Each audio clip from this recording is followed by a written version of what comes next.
अतुल ने इल्जाम लगाया कि उन्हें और उनके परिवार पर बार बार झूठे केस लगाए जा रहे थे। अतुल सुभाष और उनके परिवार पर निकिता सिंघानिया ने कुल 9 केस दर्ज करवाए थे। हालांकि इनमें से कई केस निकिता ने यह कहकर वापस ले लिए कि उनकी जानकारी नहीं थी उन्हें या वकील ने बिना उनकी मर्जी के केस फाइल किया था। लेकिन जिस केस की प्रक्रिया आज भी लंबित है वो क्या था और अतुल सुभाष पर क्या आरोप लगाए गए थे?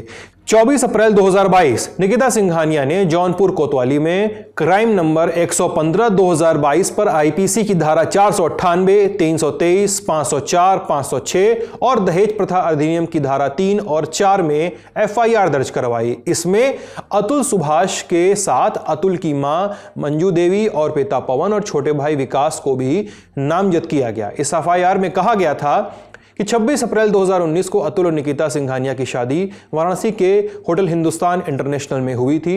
शादी के बाद से ही अतुल और उनका परिवार 10 लाख रुपए दहेज में मांगने लगा। पति शराब पीकर मारपीट करता था। पति पत्नी के रिश्तों में हैवानियत की जाती थी। नौकरी पेशा निकिता की सैलरी को पति अपने अकाउंट में ट्रांसफर करवा लेता था। 16 अगस्त 2019 को सास और ससुर ने निकिता के जौनपुर में स्थित मायके में जाकर 10 लाख रुपए मांगे, जिसके चलते अगले ही दिन 17 अगस्त को 2019 की तारीख 17 अगस्त को निकिता के पिता की मौत हो गई। लोगों के समझाने पर अतुल निकिता को बेंगलुरु लेकर गया। साथ में निकिता की मां निशा भी थी। 17 मई 2021 को अतुल ने निकिता और उसकी मां के साथ मारपीट की, फ्लैट से बाहर निकाल दिया। पुलिस से शिकायत की गई। पुलिस ने कपड़े और डॉक्यूमेंट्स निकिता को दिलवाए, जिसके बाद वो अपनी मां और बेटे को लेकर मायके चले आए। ये इल्जाम है। ये वो मुकदमा था जिसने आखिरी दम तक अतुल को परेशान किया था। अतुल का केस सामने आने के बाद कई सारे केस सामने आए हैं जिसमें लोगों ने कमोबेश ऐसी ही कहानियां सुनाई हैं। आपको सबसे पहले बताते हैं अपने एक साथी की कहानी। फरवरी 2020 में मेरी शादी हुई। मार्च 2020 में लॉकडाउन लग गया। मैं और मेरी पत्नी हमारे घर पर ही थे। जून 2020 में लॉकडाउन में ढील दी गई तो मेरी पत्नी अपने मायके गई। जिस समय वो गई उस समय वो हमारे संतान की मां बनने वाली थी। लेकिन कुछ ही दिनों बाद मेरी पत्नी ने कहना शुरू कर दिया कि मैं तुम्हारे साथ नहीं रह सकती। उसके घर वालों ने भी इल्जाम लगाए कि मैं उसका ख्याल नहीं रखता।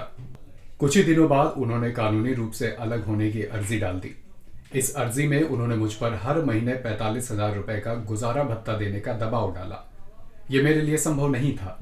फिर उन्होंने मुझ पर और मेरे माँ बाप पर दहेज मांगने और घरेलू हिंसा का झूठा आपराधिक मुकदमा दर्ज करा दिया। इस दौरान मेरे संतान का भी जन्म हो चुका था, लेकिन मेरी पत्नी ने बेटे से मुझे मिलने नहीं दिया। ये सारे काम इसलिए किए जा रहे थे क्योंकि मैं उन्हें हर महीने ज्यादा से ज्यादा रुपए गुजारे भत्ते के रूप में दिया करूं। आखिर में मेरी पत्नी के परिवार को मुझे 10 लाख रुपए देने पड़े, तब जाकर ये केस सेटल हो सका। इसके अलावा उत्तर प्रदेश के आजमगढ़ से हमारे एक दर्शक ने भी अपनी एक कहानी सुनाई। उनकी बहू ने शादी के 2 सालों बाद अपनी जान दे दी और उन्हें पुलिस प्रशासन अदालतों के चक्कर काटने पड़े। महीनों जेल में रहना पड़ा और आखिर में 50 लाख रुपए से ज्यादा राशि चुकाकर पूरे केस का सेटलमेंट हो सका। आजमगढ़ का निवासी हूँ। मैंने मार्च 2018 में अपने लड़के की शादी भदोई की एक लड़की से कर दी।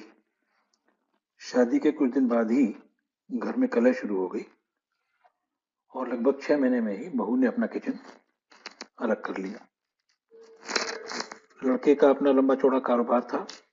उस व्यापार में बहू उठने बैठने लगी और दिनों दिन उसका हस्तक्षेप बढ़ता रहा।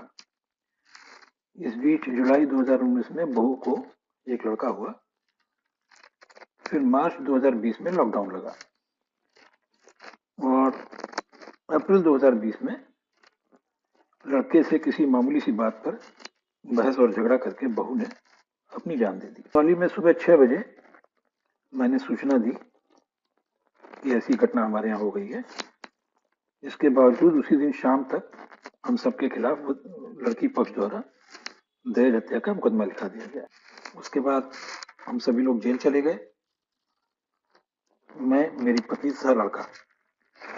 जैसा कि ऐसे मुकदमों में होता रहा है, मामले को लड़की पक्ष के लोगों ने और बाकी कुछ राजनीतिक कार्यकर्ताओं ने इस मामले को पूरा फर्जी तरीके से बना करके फेसबुक पर खूब जम के प्रचारित किया। बाद में लड़की पक्ष ने अदालत में अपने एफआईआर वाले बयान को गलत बताया और 14 महीने टोटल लग गए जेल से निकलने में। लड़के का बढ़िया चलता हुआ व्यापार शून्य हो गया। जिसकी वजह से बैंकों का कर्ज खड़ा हो गया सर पर। इसके अलावा हरियाणा से हमारे एक यूज़र ने भी हमें ईमेल लिखा और कहा कि उनकी दहेज के झूठे मुकदमे की वजह से ज़िंदगी बर्बाद हो गई उनकी, और इस केस के बाद पुलिस और न्यायिक प्रणाली ने उन्हें प्रताड़ित किया, ऐसे भी इल्ज़ाम उन्होंने लगाए हैं।